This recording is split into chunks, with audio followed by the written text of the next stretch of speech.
আমাৰ গোৱালপাৰা ডিষ্ট্ৰিক্টত একটা জাগাত যাবৰ কাৰণে কমচে কম 2টা ৰাস্তাটো থাকিবই আৰু আমাৰ দুধনৈ এৰিয়াততো কি ক'ম 3টা 4টা ৰাস্তাও থাকে একটা জাগাত যাবৰ কাৰণে আৰু আমি ভিতৰে যাই আছোঁ আজি ডামৰাত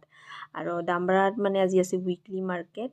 আজি বৃহস্পতিবাৰ সেইকাৰণে আমি অলপ বজাৰত ঘূৰিলোঁ ফুৰিলোঁ তাৰপিছতে আহি গ'লোঁ আমাৰ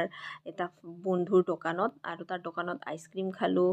আৰু লগতে মই লচ্চি খালোঁ মই বিৰাট ভাল পাওঁ লচ্চি তাৰপিছতে মোৰ বেটীটাক কি ক'ম খালি আমেৰিকা জাপানৰ বস্তু ভাল পায় মাৰ্চ মেলো কিবা মেলো এইগিলাহে খাই ভাল পায় আৰু মই লৈ ল'লোঁ দৈ ঘৰত খাবৰ কাৰণে তাৰপিছত দৈ চৈ লৈ পূৰা খাই লৈ ফ্ৰেছ হৈ এইবাৰ যাই আছোঁ ঠাণ্ডা ঠাণ্ডা কুল হাৱা এনজয় কৰি মানে নেচাৰেল হাৱা এনজয় কৰি আৰু আমাৰ গোৱালপাৰা ডিষ্ট্ৰিক্টৰ কথা কি ক'ম মানে ইমানেই গ্ৰীনেৰী মানে মোৰ বহুত ভাল লাগে আৰু সদায় কওঁ মই G four green G four Goalpara আৰু মই সদায় প্ৰাউড ফিল কৰোঁ যে মই গোৱালপাৰা ডিষ্ট্ৰিক্টৰ এটা কথা নহয় যে মই বেলেগ জেগা ভাল নাপাওঁ মই বেলেগ ডিষ্ট্ৰিক্ট ভাল নাপাওঁ কিন্তু মই মোৰ নিজৰ জেগাখন মোৰ নিজৰ ডিষ্ট্ৰিক্টখন বহুত ভাল পাওঁ থেংক ইউ ফৰ ৱাচিং বাই বাই